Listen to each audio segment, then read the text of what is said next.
Channel, guys, your favorite Gen Z Brit back again with another reaction. Today we're going to be checking out the top 10 cheesiest one-hit wonders of the 1960s. I'm excited to get into this one. 60s is a time period of music that I'm still kind of getting my head around. Of course, road to 60k, guys, as you can see above me here. We are climbing fast, guys. The support has been crazy, so definitely join me on this journey of curiosity because you guys aren't going to want to miss the ride, and don't forget to like the video. But yeah, let's see what you guys were, what the one-hit wonders were back in the good old days, guys. Let's get into this one, shall we? Let's go.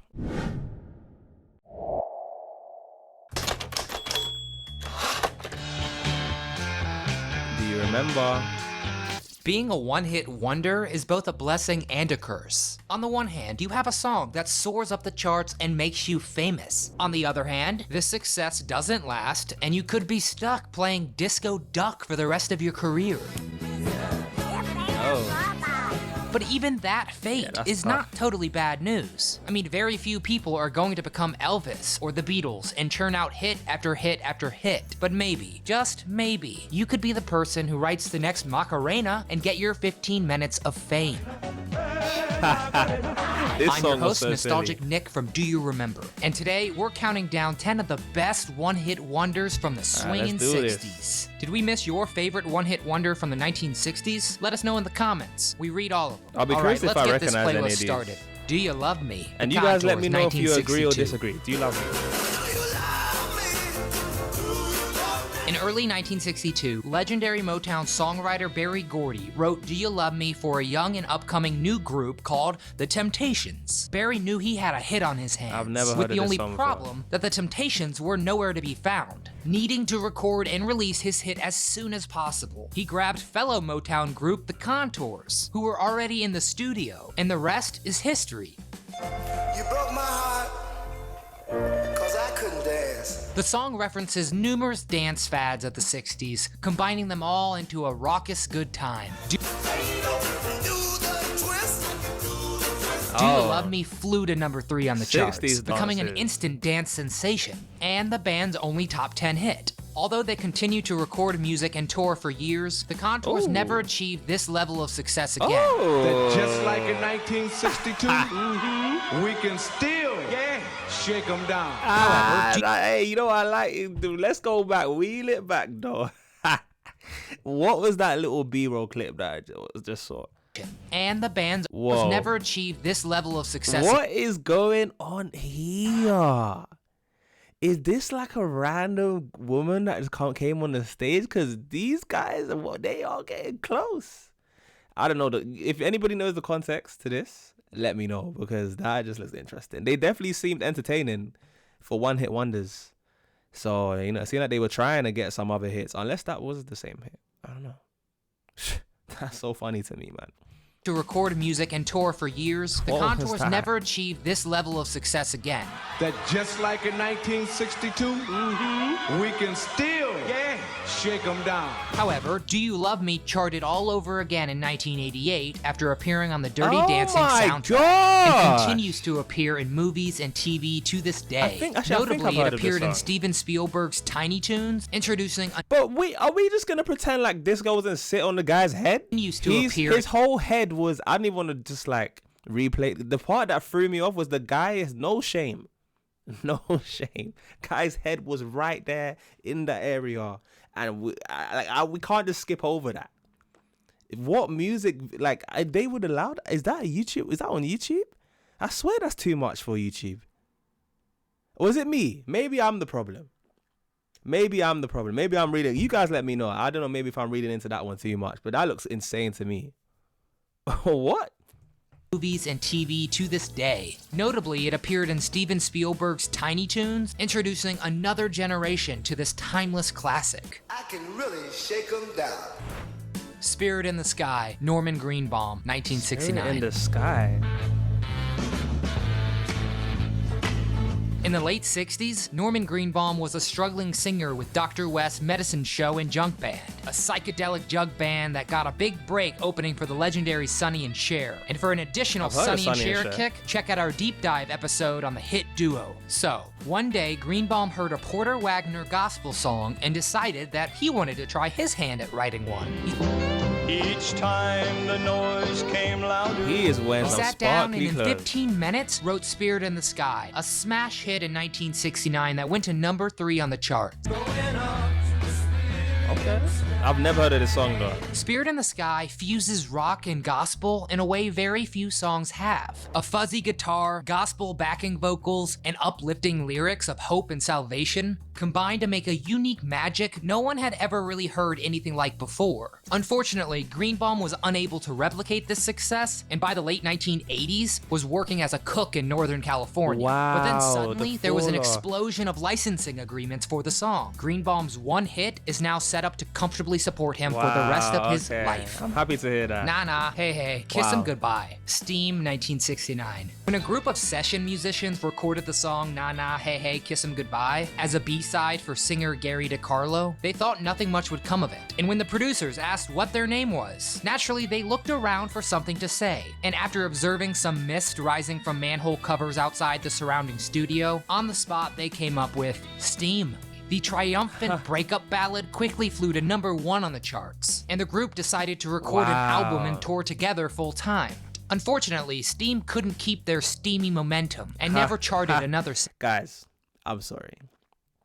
Sometimes when these commentators make like the corniest jokes, like that's such a low hanging fruit joke. Like it was so obvious. It was right in front of our faces. Like their name is Steam and he had to make a Steam joke. Come on, man. I can't believe that. I can't. Yeah, that's just wow. Mate. Quickly flew to number 1 on the charts, and the group decided to record an album and tour together full time. Unfortunately, Steam couldn't keep their steamy momentum and never charted another single. But then, in 1977, the organist for the Chicago White Sox began to play the song to taunt opponents in the middle of blowout victories. And the tradition quickly spread to every major sporting event. Who hasn't sat in the stands and gleefully sung na na na na, hey hey hey, goodbye. Oh, that's that song. Mon- That's that song. Oh, I heard that part of the song. Okay, yeah, no, okay, fair. It's one hit wonder. And considering how they weren't expecting that song to even do well, I love those kinds of stories where you don't expect it and then it happens. But yeah, that na na na na na na na na hey hey hey goodbye. Yeah, man. If I heard that after getting blowed out, that sounded crazy. If I heard that after losing badly, I would be fuming, mate. Like I'll be fuming. Mash. Bobby Pickett, Just rubbing salt in the 1962. wounds.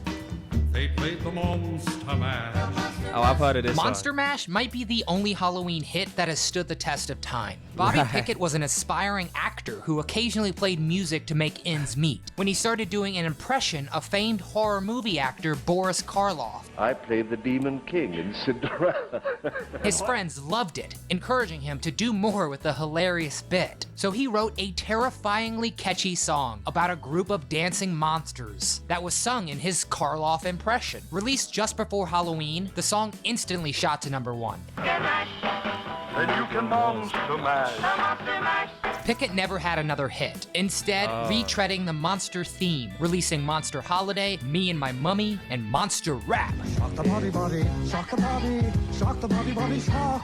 Inagata Devita, Wow, Iron yeah. Butterfly 1968. Yeah, that's a one hit wonder if I say so myself.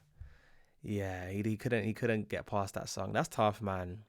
It's tough. It's like a blessing and a curse when your song goes that far viral and then you just can't really sidestep it. Like I'm pretty sure the same thing happens to certain actors that play a certain role and it goes crazy. Yes, it actually I think kind of happens in anywhere, like any sort of online, even with certain YouTubers. You know, you get known for a certain thing and then that's the only thing people want to see you do. Like influencers nowadays, yeah, it just becomes a thing, and then you just are known as the person for that thing. And I guess some people don't really just want to be known as one thing, and I hear it, man. So it's to reach their own. It's kind of like a blessing and a curse in many ways, depending on the person. I wouldn't like that though. Inagata Devita, Iron Butterfly 1968.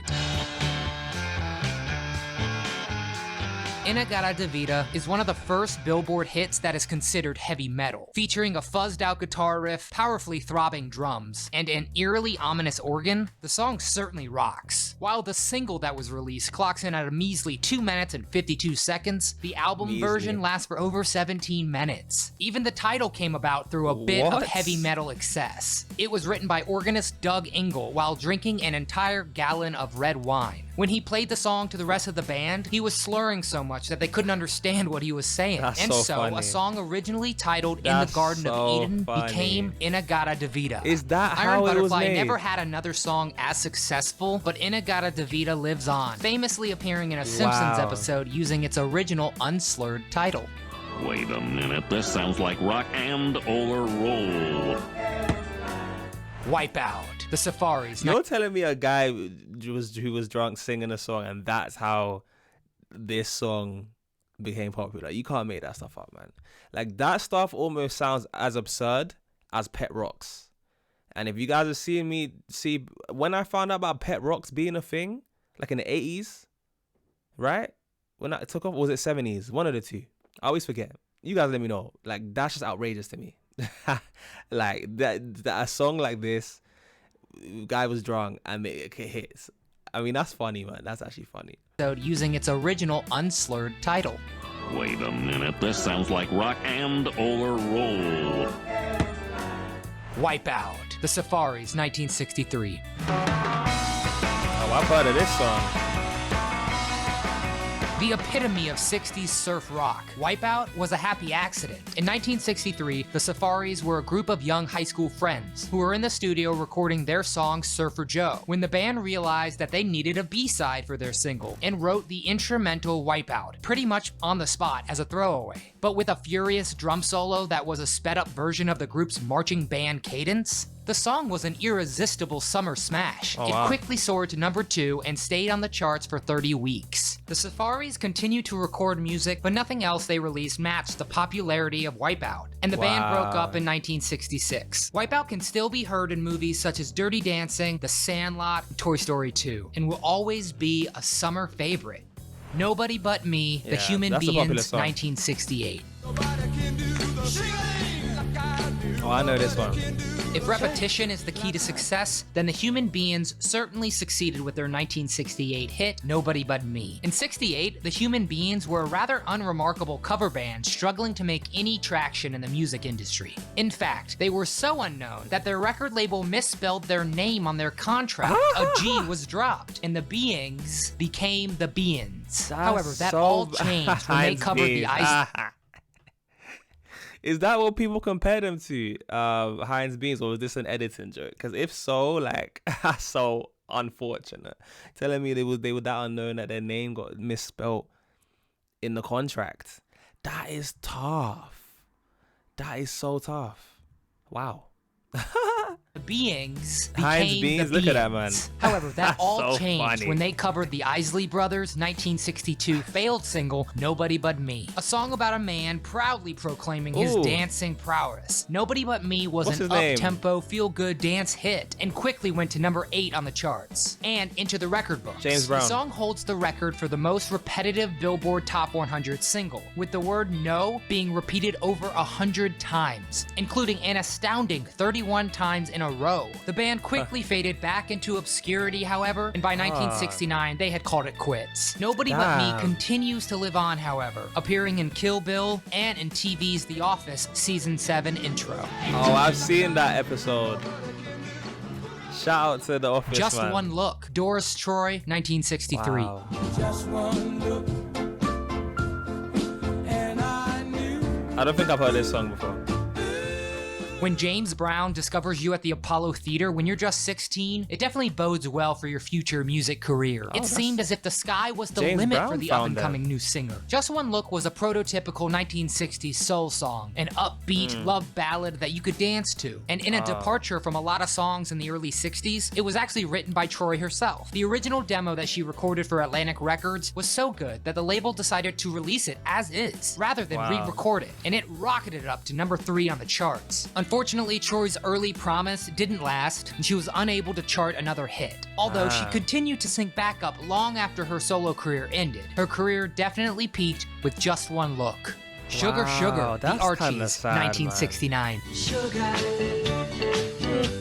Oh, honey, honey. Yeah, this is The Weird Sisters from banger. Harry Potter. Bill and Ted's excellent band Wild Stallions. Sexual Chocolate of Coming to America fame. These are all fictional bands that made audiences fall in love with them. But none of these groups were as successful as the Archies, who have the distinction of being both a fake band and the singers of 1969's #1 hit Sugar Sugar. The hit song was recorded by session musicians to be a single for the Archies, a cartoon band from the TV show of the same name. However, record companies were hesitant to play a song from a made-up band, so the record company gave the song to radio DJs with no label and told them it was a mystery group. And boom, Sugar Sugar shot to #1, with the fake band selling over 1 million very real records. Well, the Archies never had another hit, but the song continues to be used in TV to this day, making appearances on The Wonder Years and The Simpsons. Sugar, do do do do do do. Oh, honey, honey, do do do. That's so interesting. There you have it, 10 of the most memorable one-hit wonders from the 1960s. Whether surf rock classics, holiday traditions, or even sung by cartoons. People flat out love these songs. And if that success was fleeting, that doesn't make it any less sweet. So what was your favorite one-hit wonder from the 60s? Tell us in the comments below and we'll respond to your memories. As always, please give this video a thumbs up and be sure to subscribe. Alright guys, look, this was so interesting. Quite a few of these I have heard before, and in terms of favorite, I'd love to know what your guys' favorite one hit wonder was on this. Mine would probably be the Sugar Sugar, or the wipe, the shake. Nah, hey. Actually, Lisa, that song kind of aggravates me. But then again, like, I'm usually the one that's playing it to other people because I don't lose, I don't take L's. But that's so interesting. Wow, like, it's kind of sad to hear some of these stories as well, with some of these people that kind of just quit, these bands that quit, or people that gave up after getting a one-hit wonder. Like, it's kind of sad, like, especially when your song goes like that far into the charts, and then all of a sudden you get all of this attention, and then the next thing you know, you're like nobody, or like not that you're nobody, but like, now, like, what, that one guy that was working at McDonald's that ended up getting a decent deal in the end. But it's to say, it's crazy just how dangerous that can be for some people as well. Like, I feel like you see it with certain reality TV shows or stars where they get really popular, and then the next season comes out, and then they're getting no deals, no brand deals, no nothing. Like, I feel like it's a bit better nowadays because there's a bit more support around it. But even still to this day, like, you get TikTok stars that rise up out of nowhere. That one, there's so many people nowadays that will just go viral, and then the next month even that you won't hear of it. I feel like nowadays that happens so much quicker. Like, 1 minute someone's everywhere, and then the next week, like, you're not hearing of them. So yeah, like, when it comes to this whole world of one hit one, it's kind of sad in some of these stories to see. But then again, nonetheless, like, these songs are classics. Like, the fact that I didn't even know some of these are songs of the 60s, and I recognize them, kind of just shows you just how far they've gone. It's 2025, and I'm recognizing some of these 60s songs. But yeah, look, I'd love to know how this one resonated with you guys. Did you guys like, does this bring back any memories for you as well? Like, were some of these songs, you guys truly remember them? Were some of these songs your favorite songs? Were there any other songs in here that you felt like, should have been in this list that you thought were, honorable mentions? Or do you guys think some of these are, like, misleading? Like, they weren't even, like, a hit in the first place, or you don't even agree with the fact that they're one-hit wonders? Maybe there's any parts in here that you guys disagree with. I'd love to know in the comments below. But of course, you made it to this point, comment down a blue hearts. I know who my real ones are. You guys are the realest of the real. I love what you guys that makes this point in the video. Again, don't forget to subscribe to the channel, guys, if you haven't already. And yeah, guys, like the video before you head on out. I'm your boy JayFlex, and I'll see you guys in the next one. Peace.